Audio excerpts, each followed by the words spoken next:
Father Damien, Yes, Maria. what's your favorite Christmas song? Oh, well, secular or religious Christmas song? Any, either. My favorite religious one is "O Holy Night." I think it's just beautiful. And my favorite secular one, "Christmas Unicorn" by Sufjan Stevens, which is like a 12-minute, 13-minute banger. Or "Christmas Today" by the Saturday Night Live crew.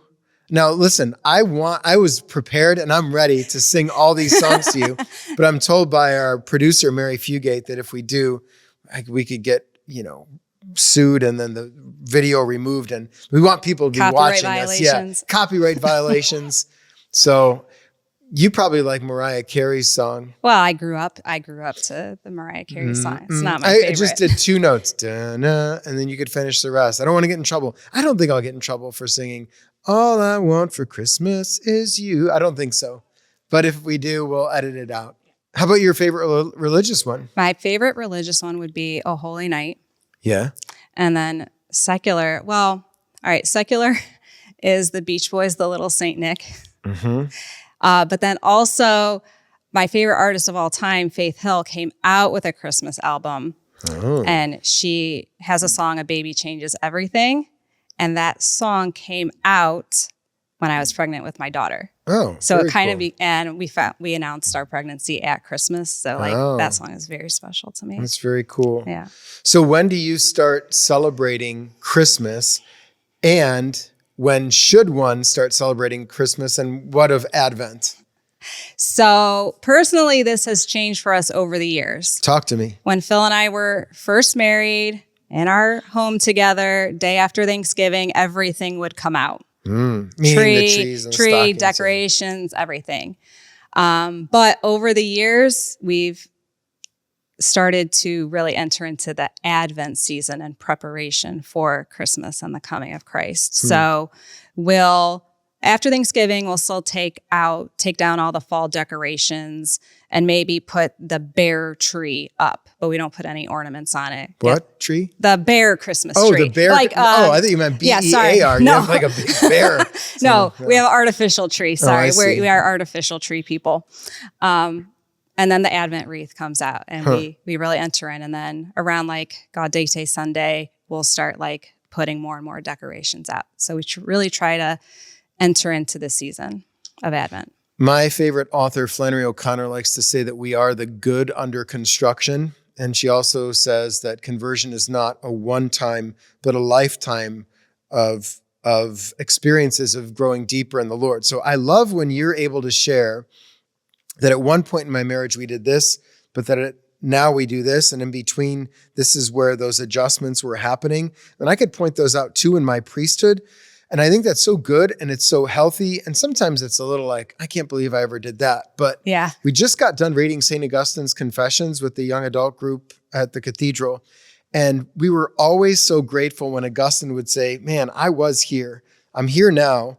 Or I was here, and then I was here, and now I'm here. But that's a sign of health, because it's a sign of growth and continual conversion. So it's not like the day you got married, you had this all figured out and you haven't had to make any adjustments or growth. That's actually not a good sign. A good sign of growth is I was here and now we're getting better, and I'm understanding this more and more as I go through, which is pretty cool. Yeah.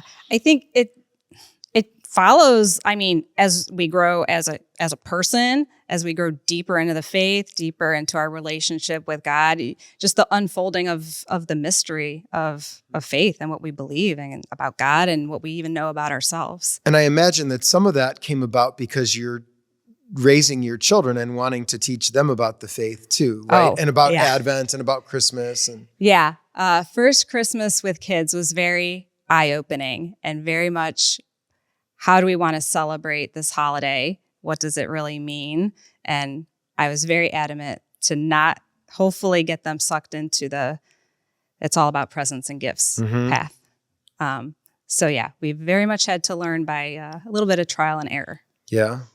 In our home, we did start to decorate after Thanksgiving, but my mom timed it up so that each day during Advent, well, we had the Advent wreath on the table, and we lit that every day. We did a family meal. My dad worked 9-to-5 job. He worked construction, and my mom for a while was home. And then when I was in 5th grade, went back to teaching. But we always had that Advent wreath at the table. And I think, did we have a poor box, or was that during Lent? You know, the box where you put your little money in there and you collect it. I think that might have been during Lent. But yeah. Anyway, we had the Advent wreath out, and my godfather built a creche that we kept in the living room. And each day, my brother or I would go up to the attic, and you'd bring a figurine down and put it in the nativity scene. And then the last one, of course, was going to be Jesus that would arrive. And my brother, he's an older brother, so he tricked me into bringing down the sheep, and he got to bring out all the good figurines, which I thought was strange at the time. I didn't put it together, and then I figured it out over time. But yeah, that was a big part of what we did. We also had St. Nicholas Day, which is the 6th, and we hung stockings on the door, and St. Nick would always come and put little things in our stockings. It wasn't a bunch of gifts. We get like a tangerine and maybe some gum and a couple other little things, but that was a part of it. So growing up, I knew that Advent mattered. I knew that Christmas was the time that Jesus came. We obviously got gifts. But as an adult, one of the things I've come to appreciate a lot more has been the liturgical seasons, and in particular, how, at least in this part of the world, they line up with the seasons, because it gets really dark during Advent. And you so appreciate the light of those candles, and it lands in such a way where when Christ is born during winter solstice, you go from the darkest day of the year when it gets darkest, and then it starts to get light again because the light of the world has entered in. Just like in June, when we celebrate the death of it's the birth of John the Baptist. The birth of John the Baptist 6 months earlier than Jesus' birth, right? That's what the scriptures tell us, that those days when he's born start getting shorter because he must increase so that Jesus can, he must decrease so that Jesus can increase. And I love the liturgical year, and I sound like somebody I never wanted to sound like when I was even newly ordained, but I'm like, I love the liturgical year. I very much share your sentiments with that. It's funny, in raising kids and going through this together, like throughout Advent and in the evenings, like we'll get around and we'll say, time to do Advent is just what we call it, time to do Advent. And every year, like we'll do something different, or because of Phil and I, how we've grown, like even what meditations we want to use. A couple of years ago, we started doing the St. Andrew novena leading up to Christmas and praying that. But then on Christmas morning, baby Jesus is not under the tree or in the stable yet, where we do our morning prayer before opening up gifts or anything. We pray and we take baby Jesus into the stable. Do you have any favorite Advent memories? And I'm asking because I'm thinking of one in particular for myself right now that happened during my first semester in Rome. It was Gaudete Sunday, and I don't remember who. It was somebody I knew through somebody else. I got an invite to the Venerable English College. So I lived with the guys from the United States who were studying for their graduate degrees. These would have been the guys from England. Okay. And they do everything high end as the English do. And they did lessons in carols, which we actually host that at our seminary here in Wycliffe. So lessons in carols, just a bunch of songs anticipating the coming of Christ, Advent theme songs. And then after that, we went down to the refectory and they had mead, which is like a dessert wine, and then huge chunks of dark chocolate. And it was so good. And then after that, they did like a variety comedy show, talent show in their hall, and it was wonderful. Yeah. But I remember that, and I remember it being cold. I remember it being even a little rainy or snowy, but there's something about Advent that it is that preparatory season to get you ready for what's to come. And the church always does that. Before you celebrate a sacrament, you have to do a time of preparation. Like before you make a first communion, before you get your kids baptized, before you become a priest, before you get married, before Easter, there's a time of preparation so that your heart can get ready to anticipate what's coming. And I think the older I get, the more I appreciate that. When you're young, you're just like, I want candy, I want presents. The older you get, the more you savor things and you realize it's important to prepare. Yeah.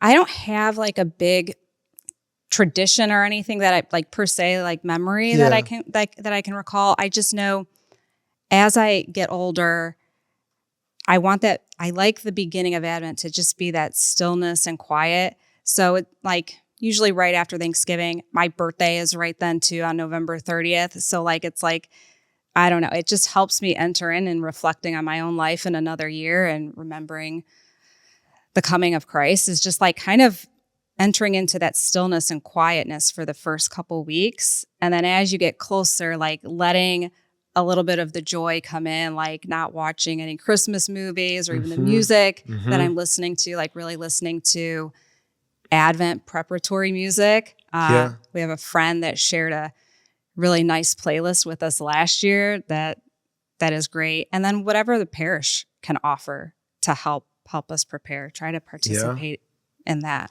A lot of times there's an Advent confession penance service that takes place or lessons in carols.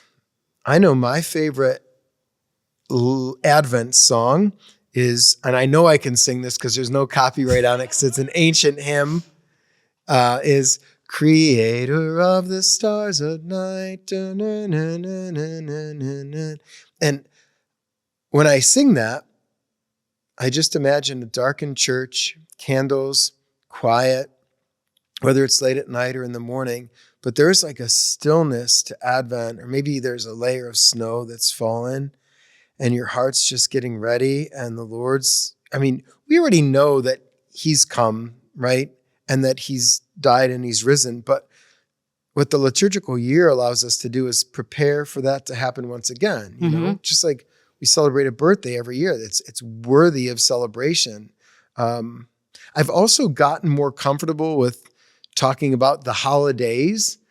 I think the older I get, because Thanksgiving starts, and then now that I have friends all over the country, I'm coming in for Thanksgiving, or I'm coming in for Christmas, or we'll be in around New Year's, and just thinking and anticipating seeing people that I love that maybe I only see once a year. You know, do you have that? Yeah, I think, well, we've talked a lot like how Thanksgiving almost helps to get us into the season, because we're giving thanks, and the Eucharist is Thanksgiving, and we remember that Jesus continually comes and preparing for him to come again through this. It is gathering with family together and being in communion with others, and there's a lot of connecting with friends and parties that go on during that time. It's remembering to be together and to be with people in communion with other people. Yeah. This is my first year in 18 years that I've been a parish priest. So I'm vicar for evangelization, but also parochial vicar at the cathedral. And what I'm looking forward to so much about Christmas in particular is that I know the people and they're my parishioners. I'm not just the guy who comes in on weekends. And that's nice. I mean, I was a weekend help out, but to have my own parishioners and to see these people week in and week out, and that is an extension as a priest, as a celibate, that is an extension of family for me. It's my spiritual family. And I love that very much. And I think it's cool. And I also love that during this time of year, we always get a lot of visitors at the cathedral, but even more so, and people are going to come down and see the cathedral decorated inside and out. And yeah, it's a lovely time of year. It is. It can also be difficult, and I'm sure we'll do a show on that soon, how holidays can be hard. But there's something that's really good about them too, even if you have loved ones. Like, I miss my mom and dad around this time, but I also can find reason to celebrate and be joyful, you know? Yeah. And if you can remember those people and invite them into whatever your family is doing. Yeah. Family.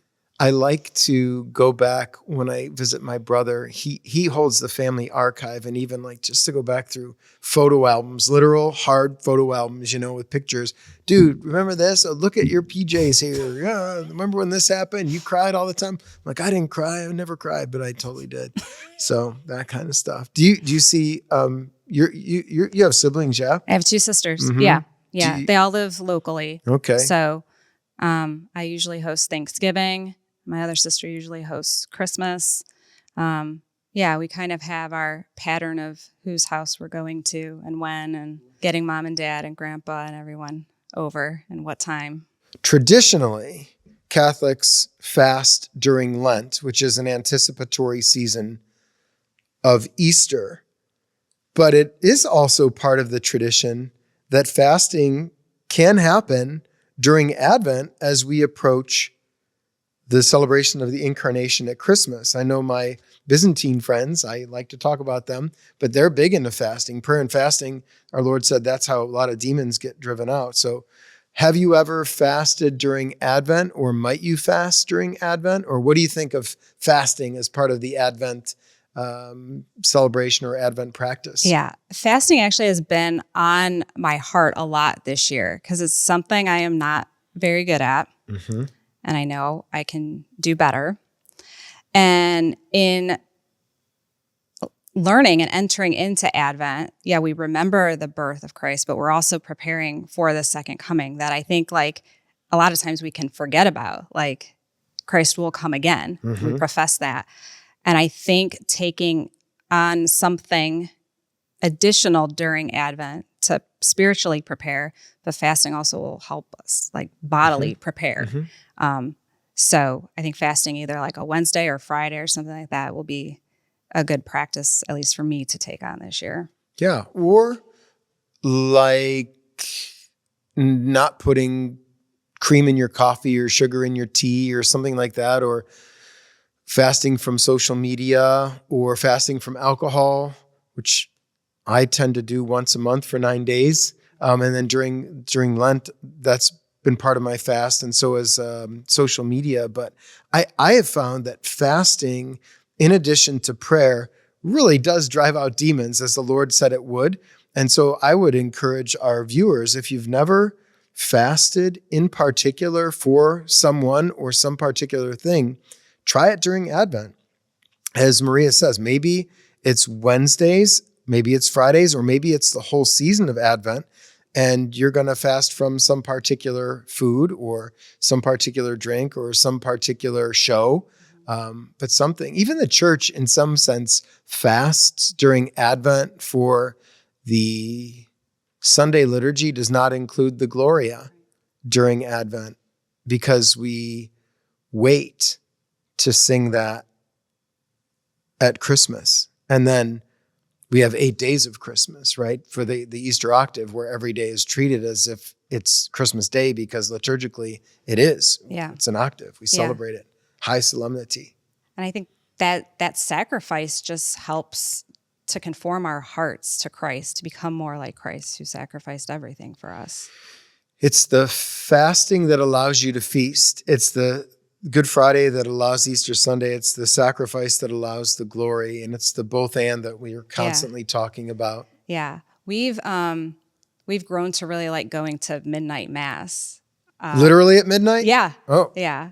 And to just like to open the season, the Christmas season that way. And like the little concert they'll do beforehand with the Christmas music, almost like being allowed to sing all the music then. That's that fasting before feasting, like you just said.